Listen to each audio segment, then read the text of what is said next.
Baik, Assalamualaikum warahmatullahi wabarakatuh. Selamat pagi kepada Bapak dan teman-teman semua. Kami dari kelompok 9 yang pada kesempatan kali ini akan menjelaskan salah satu materi ilmu budaya dasar yang berjudul Manusia dan Kegelisahan. Sebelum kami memulai presentasi pada kali ini, izinkan kami memperkenalkan diri terlebih dahulu. Dimulai dari Nabila, silakan perkenalkan diri. Dimulai dari Mutiara Asa. Baik, nama saya Mutiara Asamukti dengan NIM 220181142. Selanjutnya, Eh, Nabila. Perkenalkan, nama saya Nabila Latifa dengan NIM 22018143. Dan saya Hanifah Fatihah Aini dengan NIM 220181205. Baiklah, tanpa memperpanjang mukadimah, langsung saja kita mulai penjelasan materi yang pertama yaitu definisi kegelisahan oleh Nabila Tisa Latifah. Kepada Nabila Tisa Latifah, waktu dan tempat dipersilakan. Baiklah, terima kasih kepada moderator. Saya di sini akan menjelaskan tentang definisi kegelisahan. Apa itu kegelisahan? Kegelisahan berasal dari kata gelisah. Gelisah artinya rasa yang tidak tentram di hati atau merasa selalu khawatir, tidak tenang, tidak sabar, cemas, dan sebagainya. Kegelisahan artinya perasaan gelisah, khawatir, dan cemas, atau takut dan jijik. Rasa gelisah ini sesuai dengan suatu pendapat yang menyatakan bahwa manusia yang gelisah itu dihantui rasa khawatir atau takut. Tragedi dunia modern ini tidak sedikit yang dapat menyebabkan kegelisahan. Hal ini mungkin akibat dari kebutuhan hidup yang meningkat, rasa individualitis, dan egoisme, dan juga karena persaingan dalam hidup, keadaan yang tidak stabil, dan seterusnya.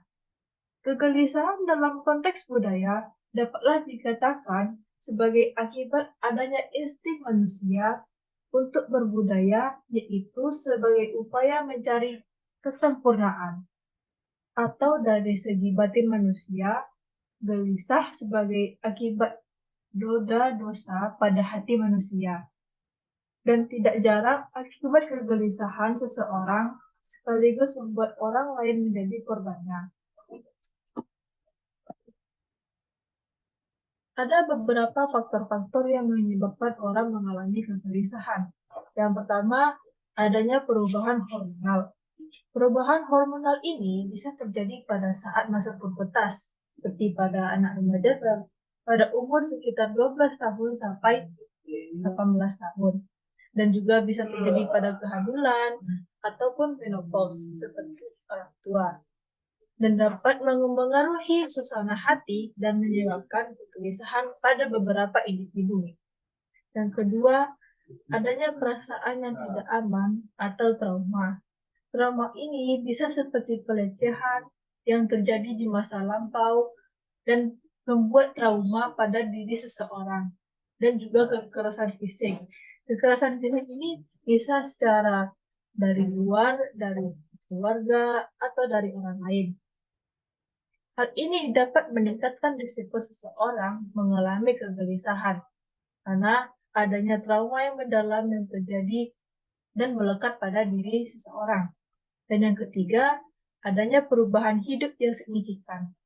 Perubahan hidup yang signifikan ini seperti adanya peristiwa-peristiwa penting, yaitu pernikahan atau perceraian, perubahan pekerjaan pada seseorang, misalnya orang yang baru diterima, ataupun orang yang baru saja berhenti, atau bisa saja dia yang dipecat dalam pekerjaannya, atau kematian seseorang yang dicintai.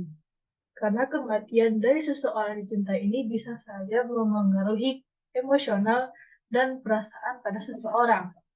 dan yang dapat menjadi pemicu kegelisahan. Dan apakah usaha yang dapat kita lakukan untuk mengatasi rasa gelisah ini? Yang pertama yang harus kita lakukan adalah bersikap tenang. Karena jika kita tidak bersikap tenang dalam menghadapi rasa gelisah ini, kita akan terus mengingat-ingat hal-hal yang membuat kita gelisah seperti uh, kita melakukan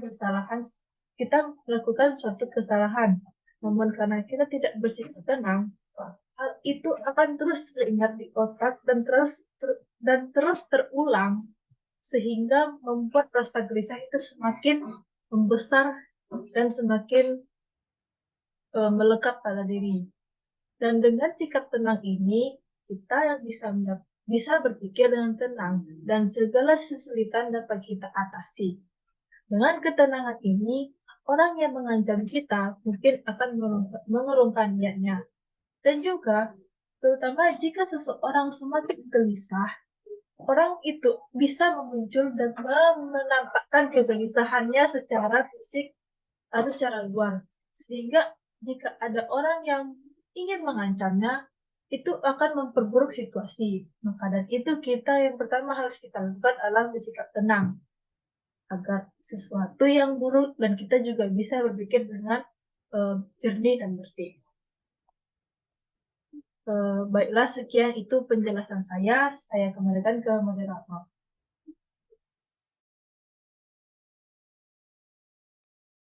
Baik, terima kasih atas penjelasan materinya kepada Nabila Tisa Latifah. Materi selanjutnya akan dijelaskan oleh Mutiara Asamukti. Kepada Mutiara Asamukti, waktu dan tempat dipersilahkan. Baik, terima kasih kepada moderator yang telah memberikan saya kesempatan untuk berbicara dan menjelaskan materi kita pada hari ini, yaitu keterasingan. Nah, keterasingan ini berasal dari kata asing atau terasing yang artinya sendiri ataupun tidak dikenal orang. Sehingga kata terasing ini dapat kita artikan sebagai seorang yang tersisih dari pergaulan ataupun terpisah dan terpencil, ya seperti itu. Nah, penyebab dari keterasingan ini ada bermacam-macam dan di sini ada 2 poin, yaitu yang pertama yaitu perbuatan yang tidak dapat diterima oleh masyarakat. Nah, apa itu perbuatan yang tidak dapat diterima oleh masyarakat sehingga menyebabkan keterasingan bagi suatu individu? Yaitu seperti perbuatan mencuri di dalam masyarakat, ataupun bersikap angkuh, sombong, ataupun kaku. Sehingga hal ini tidak dapat diterima oleh suatu kelompok masyarakat, dan orang ini, individu ini dapat diasingkan oleh lingkungan sekitarnya. Dan yang kedua, ada sikap rendah diri. Nah, sikap ini sejenis angkuh atau sombong, seperti menjauhi teman-teman dan tidak merasa bahwa dirinya pantas untuk berada dalam suatu lingkup sosial, sehingga dia merasa dia tidak perlu berinteraksi sosial dengan masyarakat lain ataupun teman-temannya dan mengasingkan diri. Nah, ini contohnya seperti ada seorang yang memiliki sikap pemarah. Dia suka menentang orang lain ataupun dia menganggap bahwasanya lawannya pasti kalah. Nah, ia tak kenal istilah musyawarah. Akibatnya semua teman-temannya perlahan menjauhinya dan hal ini dapat menyebabkan keterasingan. Ataupun contoh sikap rendah diri lainnya yaitu dapat seperti seseorang yang merasa bahwasanya dia tidak pantas berada dalam suatu lingkungan, seperti dia merasa rendah diri atau merasa tidak apa ya, contohnya seperti dia merasa tidak cukup secara ekonomi sehingga dia merasa rendah diri dan mengasingkan diri. Ya, seperti itu. Next.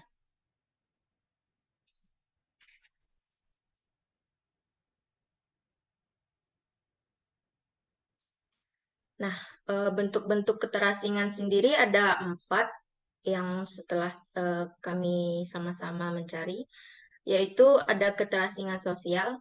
Nah, ini tadi merujuk pada seperti yang sudah saya katakan itu, yaitu sikap rendah diri tadi.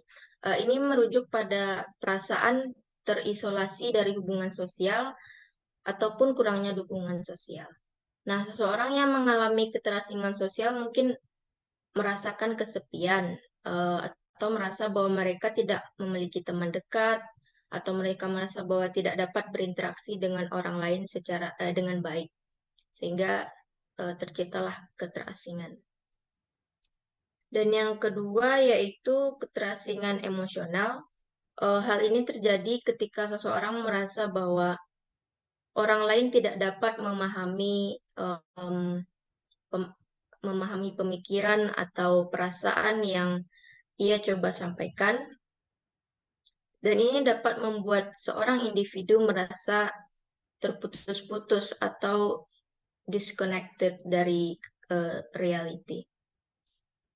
Sehingga dia mengasingkan diri. Dan yang ketiga yaitu keterasingan kultural. Nah, ini berkaitan dengan kultur atau budaya ya, terkait dengan perasaan seseorang bahwa mereka merasa berbeda dengan lingkungan sekitarnya, seperti perbedaan suku, budaya, ataupun hal lainnya. Nah, ini dapat menghasilkan perasaan isolasi dan ketidaknyamanan dalam seorang individu. Dan yang keempat yaitu ada keterasingan diri. Ini adalah kondisi di mana seseorang merasa terpisah dari diri mereka sendiri, merasa bahwa mereka tidak mengenali atau tidak memahami diri mereka sendiri, atau bisa disebut dengan krisis identitas, sehingga dia tidak tahu, tidak mengenal dirinya sendiri, bahkan tidak tahu apa definisi dari arti kehidupannya sendiri. Nah, ini juga merupakan satu bentuk keterasingan terhadap dirinya sendiri. Next.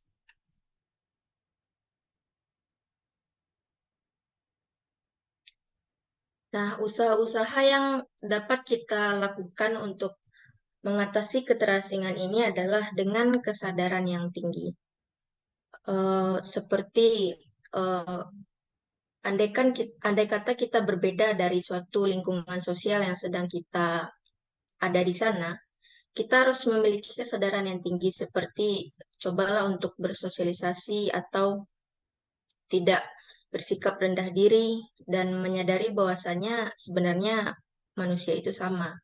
Jadi kalau misalkannya kita ada niat untuk mencoba untuk kesadaran diri ini untuk keluar dari keterasingan, insya Allah kita bisa keluar dari keterasingan dan isolasi ini.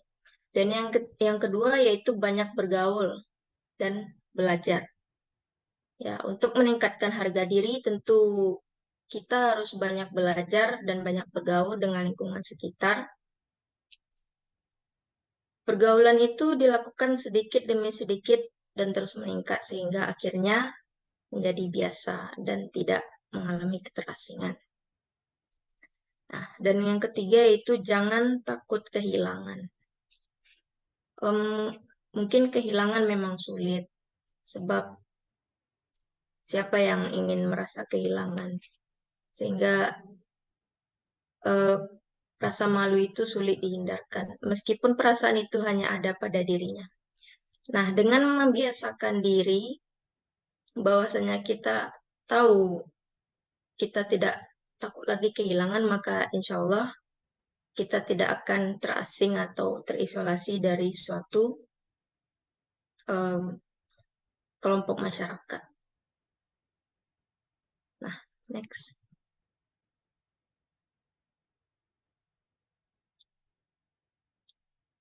Nah, selanjutnya materi tentang kesepian.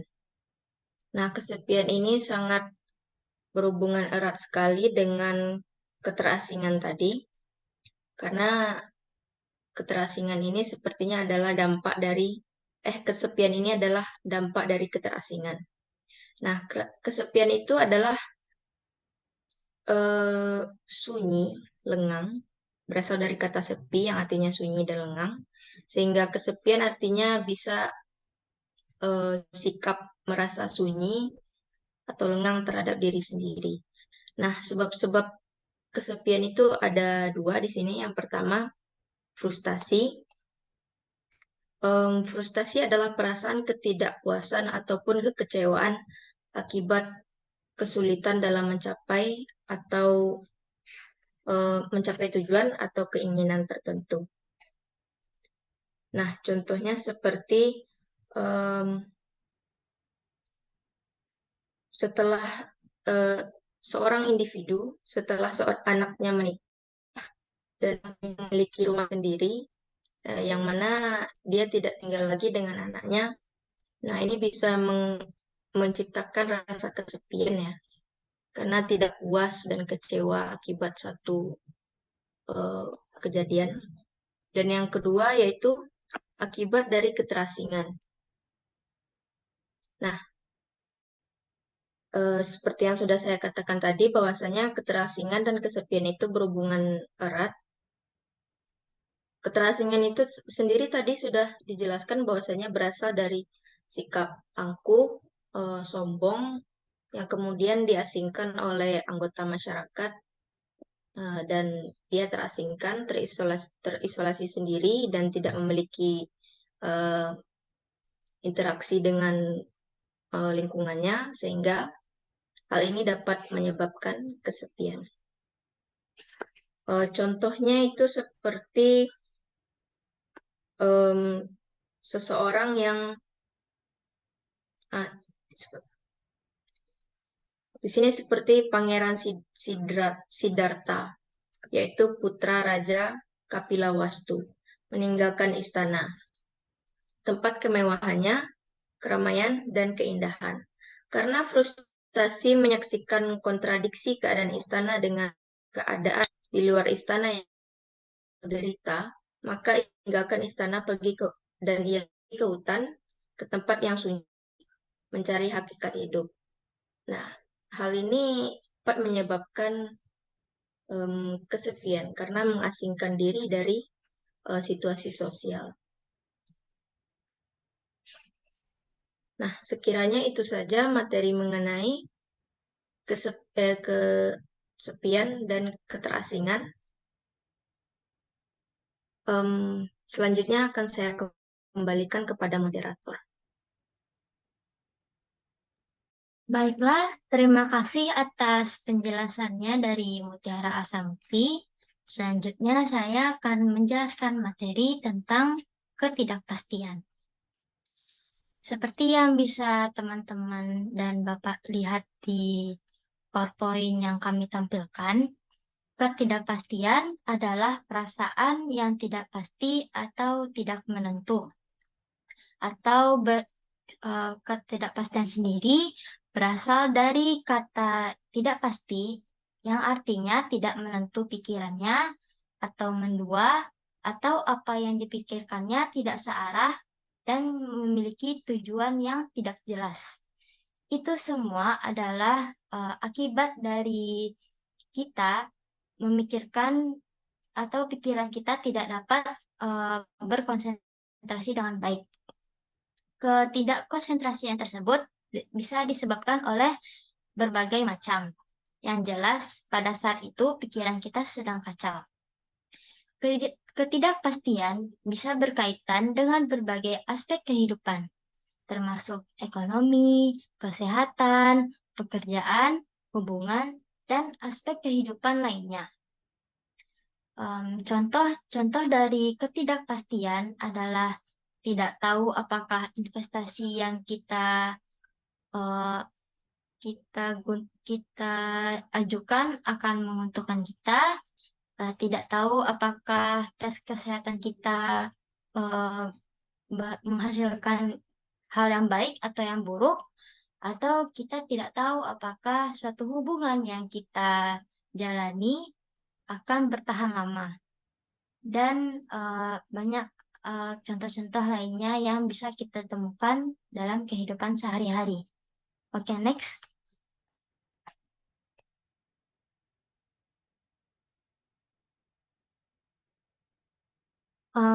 Oke, ketidakpastian atau ketidaktentuan merupakan bagian dari hidup yang ada dalam manusia.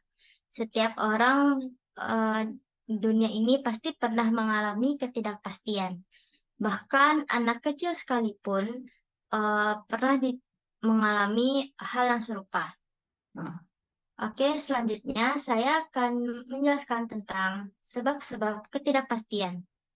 Menurut Siti Meichati dalam buku Upaya Kesehatan Mental, ia menjelaskan sebab-sebab ketidakpastian tersebut ini ada 7 macam.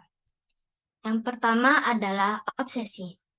Obsesi merupakan pikiran atau ide yang terus-menerus mengganggu seseorang, sehingga membuat mereka merasa tidak dapat mengendalikan pikiran mereka sendiri. Contoh, ada seorang pedagang yang memiliki usaha yang sangat maju dan pesat. Pada suatu saat, ia terpikirkan oleh temannya yang sama-sama seorang pedagang ingin menjatuhkan usahanya. Pikiran tersebut tidak pernah bisa hilang, tapi justru makin menjadi setiap harinya. Apalagi setelah ia mengalami kerugian dari usahanya tersebut, ia tetap berpikir bahwa temannya tersebut yang berusaha menjatuhkan usahanya. Yang kedua yaitu fobi atau fobia. Fobia merupakan ketakutan yang berlebihan terhadap objek atau situasi tertentu. Contoh, orang yang takut akan tempat yang tinggi, secara tidak sengaja ia akan jalan naik tidak terasa sampai atas, lalu ia merasa ketakutan yang sangat luar biasa. Orang yang takut ketinggian ini juga dikenal sebagai akrofobia. Atau ada juga orang yang merasa takut dengan melihat suatu titik-titik yang sangat banyak yang kita kenal sebagai trikofobia. Orang yang dilanda ketakutan itu tidak dapat berpikir secara jernih. Pikirannya langsung tidak pasti dan tidak menentu. Yang ketiga adalah kompulasi. Kompulasi adalah suatu tindakan atau ritual yang dilakukan seseorang secara berulang-ulang untuk mengurangi rasa kecemasan atau ketidakpastian. Contoh, ketika seseorang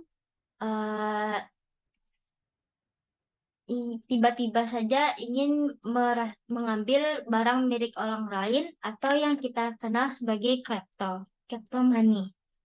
Keinginan untuk mengambil barang orang atau mencuri, padahal hal itu barang tersebut juga tidak bermanfaat untuk dirinya. Dan andai kata ia ingin membeli barang tersebut, ia masih mampu, tapi dia hanya ingin mengambil barang orang saja.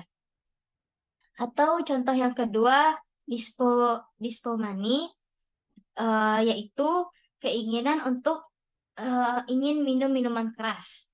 Orang itu bukan pemabuk, tetapi jika ia sedang stres, sedang merasa ingin marah, ia ingin melampiaskannya dengan minum minuman keras. Yang keempat adalah histeria. Histeria merupakan respon emosional yang berlebihan terhadap situasi atau peristiwa tertentu. Histeria sendiri merupakan neurosa jiwa yang disebabkan oleh tekanan mental, rasa kecewa, teringat suatu pengalaman pahit yang menekan dirinya, kelemahan syaraf, tidak mampu menguasai diri, atau sugesti dari sikap orang lain terhadap dirinya.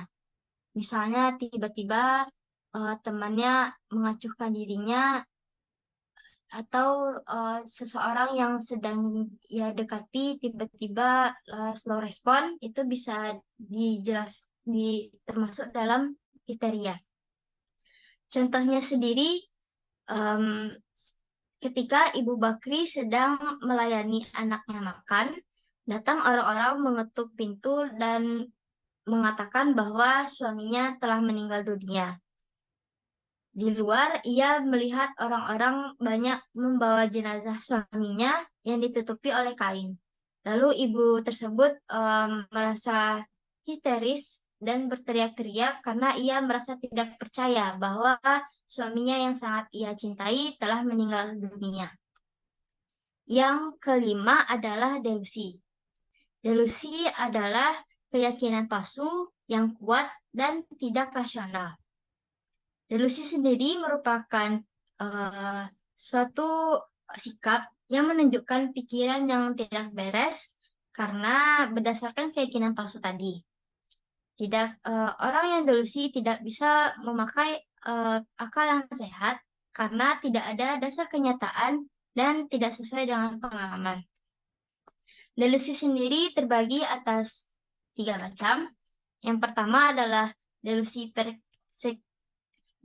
persekusi. Delusi persekusi adalah menganggap adanya keadaan yang jelek di sekitarnya. Seperti contoh Udi yang ia merasa angkuh dan dia ketika dalam kesulitan orang-orang tidak mau membantunya. Lalu ia merasa orang-orang tersebut adalah orang-orang yang jahat. Yang kedua adalah delusi keagungan. Delusi keagungan adalah menganggap dirinya sebagai orang penting dan orang yang besar. Orang seperti itu biasanya sangat gila hormat, menganggap orang-orang di sekitarnya sebagai orang-orang yang tidak penting. Akhirnya semua orang menjauhinya. Jadi hampir sama antara delusi keagungan dan delusi persekusi sendiri. Yang jelas akibatnya sama-sama dijauhi oleh orang banyak. Yang ketiga adalah delusi melankolis. Delusi melankolis merupakan merasa dirinya bersalah, hina, atau berdosa. Hal ini dapat menyebabkan dikenal dengan nama delirium tremens, hilangnya kesadaran diri dan menyebabkan otot-otot tidak terkuasa lagi. Yang keenam adalah halusinasi. Halusinasi merupakan pengalaman sensorik palsu seperti mendengar suara atau melihat hal yang sebenarnya tidak ada. Contoh, atau seorang peminum. Bila ia sedang marah, makin hebat minumnya. Setelah ia mabuk, pasti orang pemabuk tersebut akan mengoceh yang tidak jelas. Yang terakhir adalah emosi atau keadaan emosi. Dalam keadaan tertentu, emosi seseorang sangat berpengaruh. Emosi dapat mempengaruhi aktivitas sehari-hari seperti tidak nafsu makan, pusing, muka merah, jantung berdegup dengan cepat, tekanan darah tinggi. Sikapnya dapat apatis atau terlalu gembira dan bisa juga tiba-tiba langsung marah, langsung emosi, atau kayak mood swing gitu lah. Orang yang untuk mengatasi atau menghilangkan pikiran yang kacau itu perlu dicari penyebabnya. Jika telah diketahui penyebabnya, tapi merasa masih sakit, seseorang yang mengalami ketidakpastian ini bisa pergi ke dokter atau pergi ke psikolog untuk konsultasi dengan permasalahan yang ada dalam dirinya. Orang yang sombong, angkuh, dan sebagainya setelah menderita atau kena musibah mungkin bisa menyadari kesombongannya atau keangkuhannya. Tetapi kesepian karena gangguan mental harus berkonsultasi dengan ahlinya, yaitu psikolog atau psikiater. Tidak ada jalan lain atau perbuatan lain yang dapat menyembuhkannya. Oke, next.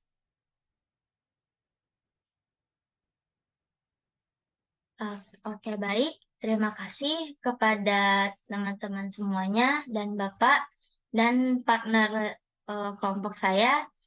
Semoga materi yang kami sampaikan tadi bisa bermanfaat bagi kita semua dan bisa kita implementasikan dalam kehidupan sehari-hari sehingga hidup kita merasa aman, baik, tentram, dan sejahtera.